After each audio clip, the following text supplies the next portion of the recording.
ইমান পুৰণি গাড়ী এইটো লেখা আছে 1938 চনত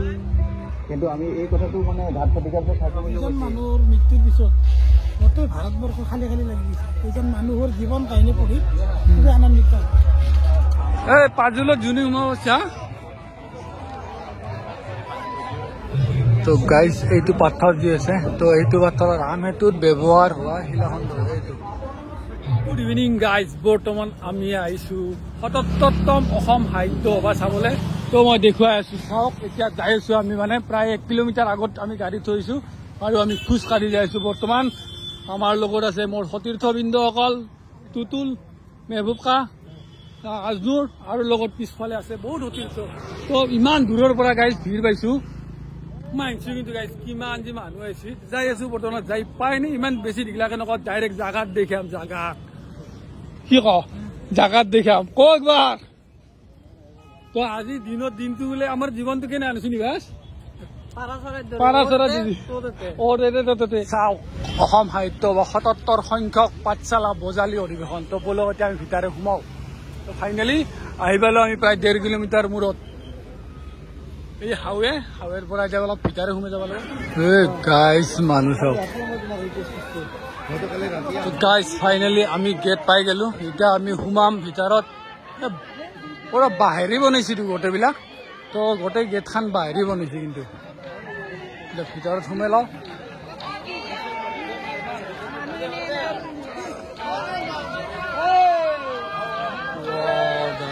কিবা এটা লুক গাইজ কিবা এটা লুক তো গাইজ লুকটো আগফালৰ পৰা বেছিকৈ আহিছোঁ কিন্তু এইফালৰ পৰা বেছি লুকটো অহা নাই তো আমি এতিয়া আগে যাই আছোঁ আৰু কিমান দূৰত বা কি আহিছে মানে এইবাৰ অসম সাহিত্য সভাত কি আহিছে গোটেইবিলাক আমি চাব চেষ্টা কৰিম তো গাইজ ইয়াতে প্ৰায়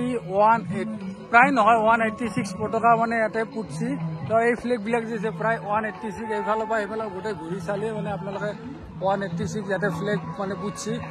তো আৰু বহুত আছে যাব লগা জেগা আমি আগফালে যাই আছোঁ আৰু কিবিলাক আৰু কেনেকুৱা ধৰণৰ অসমীয়া সংস্কৃতিৰ লগত জড়িত কেনেকুৱা ধৰণৰ আৰু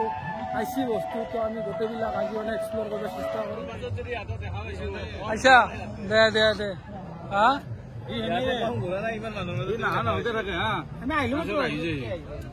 আইনো মোক আগতে গধূলিয়ে কৈছে কিন্তু মই কৈছো বেলেগ গাড়ী দা ভাই মোৰ তাত আছে তো গাইজ এইখন গেট চাওক অনলি মানে বাহিৰে সজাইছে আপোনালোকে দেখিব পাৰিব অসম সাহিত্য সভাত তো বাঁহৰ কুলা চাংলি গোটেইবিলাক কাই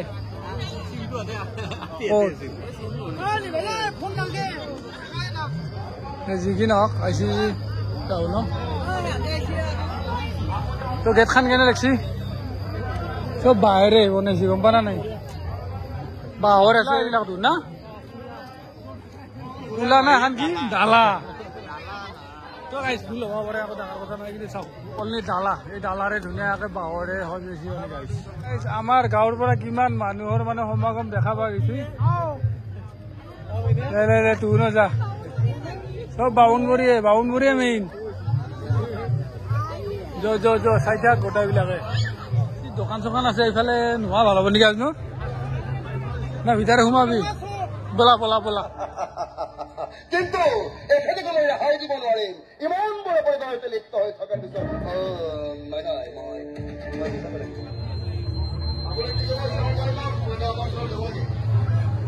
আমাৰ গাঁৱত চলি বেছি বজা আছে মই যেখনি দেখা পাইছো কোনেও কম নহয়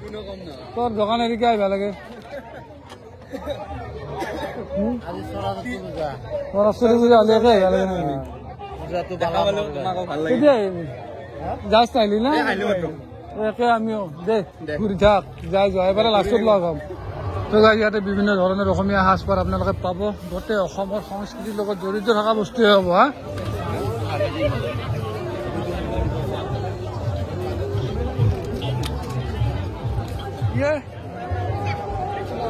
এই বাঁহৰে সজা বস্তু না গোটেইবিলাক বা বেত দুটা আছে তো ফাইনেলি গাইজ পাই গেলো আমাৰ সেই ঘৰটো যিটো ঘৰত গাইজ আমি আছিলো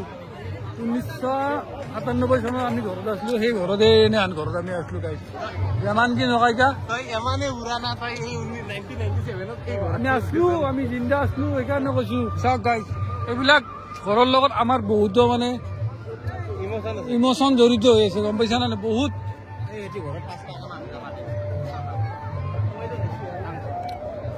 চাওক গাইজ এইবিলাক ঘৰ মনত বহুতৰে এইবিলাক নিবাজনে ঘৰত থাকি পিছা না এই আমি যি ধানবিলাক থওঁ সেই ভাকৰি এইবিলাক ভাকৰিত ধান থওঁ হা এটি চেপা বুলি কয় না চেপা এটি চেপা তাৰে এটি জাকৈ মাছ মাৰা গোটেইবিলাক সঁজুলি তাৰে এটি কুক এই গাইজ কুক কুক তাৰপিছত এইটো কি বুলি কয় এতিয়া মুঢ়া এই হেৰি যি বনাই হা এইটো তাৰ ম'হৰ জুচ এইটো আৰু কি ক'ম ইয়াত এইটো তাৰ বিষয়ে আৰু ক'ব নালাগে গাইজ বাকী এটি কি এটি মনত আছে নে এটি জাপি তো আমি ছাতা ব্যৱহাৰ কৰোঁ কিন্তু এইবিলাক জাপি মেইন বস্তু এইবিলাক আমাৰ খেতি পথাৰত একেবাৰে ইম্পৰ্টেণ্ট বস্তু হ'ল এই বস্তুটো এতিয়াহে আমি মানে এইবিলাক নিউজ নকৰোঁ হা কিন্তু এইবিলাক বহুত ইম্পৰ্টেণ্ট বস্তু গাইজ আৰু এইবিলাক ঘৰ এটি কি ঘৰ বুলি কয় চাংঘৰ এই বড়ো জনগোষ্ঠীৰো আছে ঘৰ অলপ দেখি আহোঁ গাইজ এইবিলাক বড়ো জনগোষ্ঠীৰ জড়িত চাওক এইবিলাক ঘৰ এইবিলাক মানে এইটো হ'ল বড়ো জনগোষ্ঠীৰ মানে মোৰ এতিয়া এনে লাগছি সকলোবোৰ জনগোষ্ঠীৰ লগত জড়িত সকলোবোৰ বস্তু আমাৰ এই অসম সাহিত্য সভাৰ আছে কিয়নো এইখিনি গোটেই বড়ো জনগোষ্ঠীৰ গোটেই বস্তু দেখাই দিছে আপোনালোকে চাওক এইটো ভঁৰাল ঘৰ ইয়াতে জাকৈ আদি কৰি আপোনালোকৰ এইটো হ'ল জাপিৰ লগত আদি কৰি কুক তাৰপিছতে খাংৰা মানে মুখাৰা এই গৰুবিলাকক যি মানে মুখত বান্ধে ঘাঁহ খাব নোৱাৰে এইটো কি ইম্পৰ্টেণ্ট বস্তু এটা আছে মানুহৰ পাজল লগা কি বস্তু পাজুল যাম পাজুলত সোমাও নেকি আজোৰে আহা ইম্পৰ্টেণ্ট বস্তু তো এইটো আমি কি ঘৰ চাংঘৰ তো এই বস্তুটো মনত আছে না নাঙাল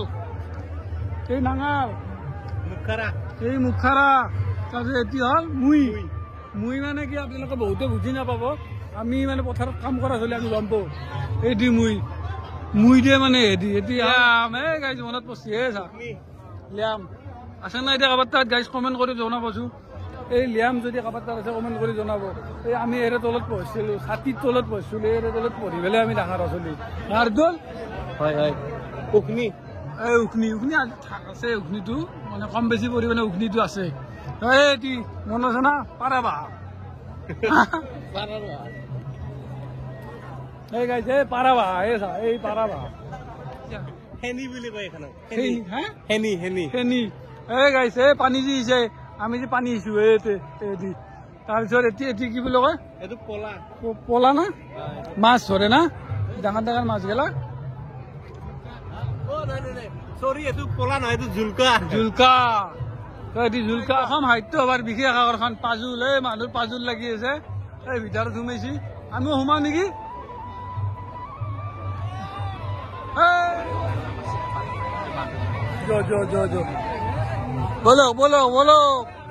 বলক চালো পাজুলত চালো চক্ৰ বেহু এতিয়া সোমাও নেকি এইটো সোমাবি মানুহ লাইন লৈ গৈছে তাকেতো বহুত বস্তু আনিছে ৰে ক'ব লাগিব বহুত বস্তু আনিছে হয় না চক্ৰ বেহু ধুমাৰ কাৰণে চাওক কিমান মানুহৰ ভিৰ এই লাইন লাগি আছে ইচ্ছা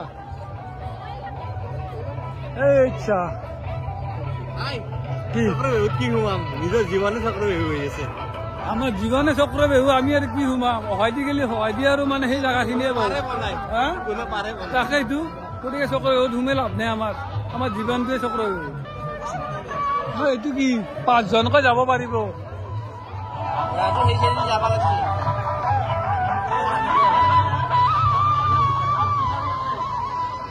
এই সাহিত্য সভাত মানে সকলোবোৰ সুব্যৱস্থা কৰি দিছে যাতে মানুহখিনি বহুত দূৰৰ পৰা আহিলেও মানে খাব পাৰে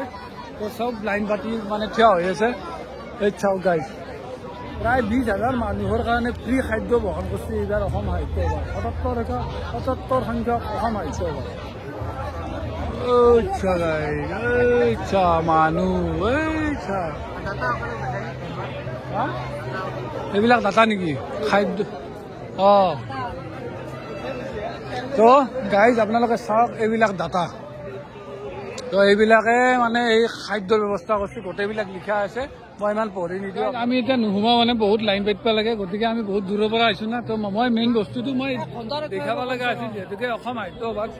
সকলোবোৰ সুব্যৱস্থা কৰিছোঁ, খোৱা লোৱাৰো ব্যৱস্থা কৰি দিছোঁ, একেবাৰে ফ্ৰী খাদ্য আপোনালোকে খাব পাৰিব। গতিকে আপোনালোকে যদি আহে আপোনালোকে মিছ নকৰিব, এতিয়া আহি পেলাই খাব পাৰিব। এতিয়া আমি বেলেগ এঠাইত যাওঁ।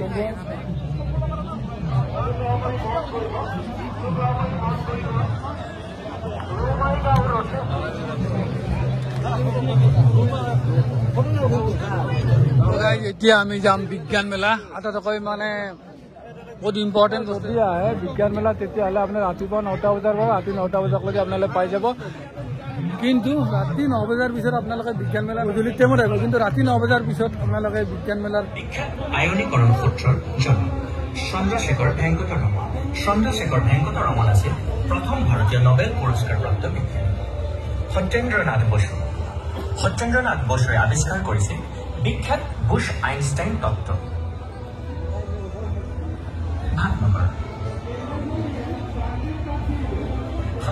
তো গাইজ এইটো পাথৰ যি আছে, তো এইটো পাথৰৰ ৰাম সেতুত ব্যৱহাৰ হোৱা শিলাখণ্ড। এইটো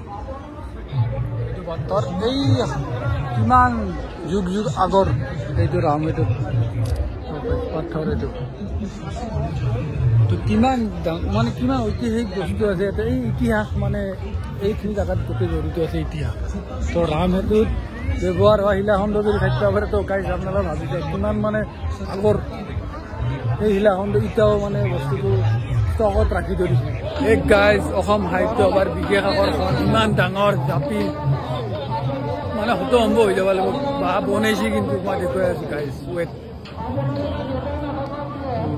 বাপৰে বাপ, ইচ্ছা জাপি কিমান ডাঙৰ হে। শেষেই নহয় কি আছে এইবিলাক? বহুত পুৰণি ন, এই পুৰণি টেলিফোন, তাৰপিছত পুৰণি বাকচ, এইটো গ্ৰামফোন, এইটো জোপা, লগতে এইটো কাঠৰ চৰিয়া। তো এইটো কাঠৰ চৰিয়া, তেনেকুৱা ধৰণে বহুত মানে পুৰণি ঐতিহাসিক বস্তু ইয়াতে আছে, যিবিলাক আমাৰ সেই পুৰণি দিনত ব্যৱহাৰ হৈছিল। তো আপোনালোকে ইয়াতে আহিলে সকলোবোৰ চাব পাৰিব। হা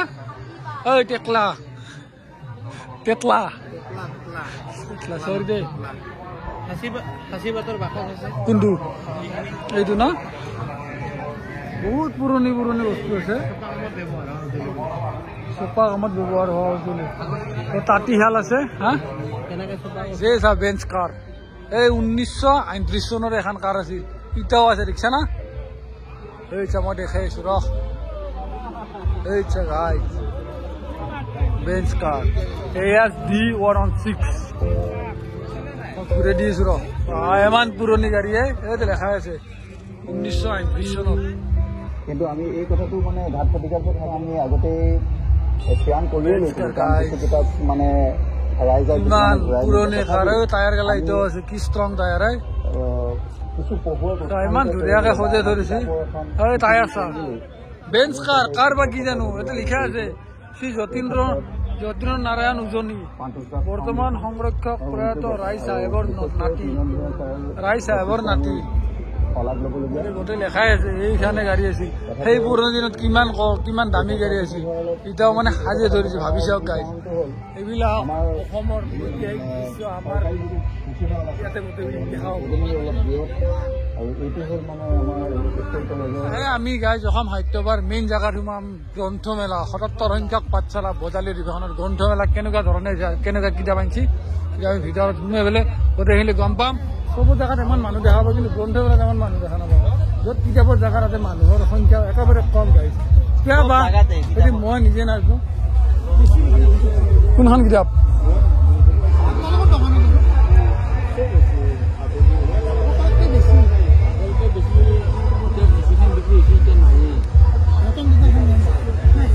ৰতন টাটাখন নাই।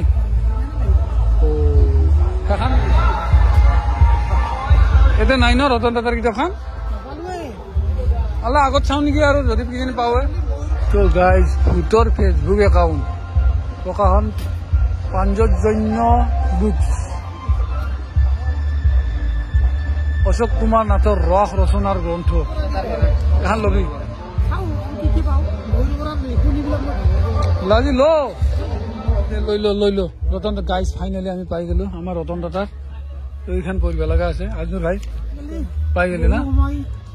বহু সময় বিচাৰি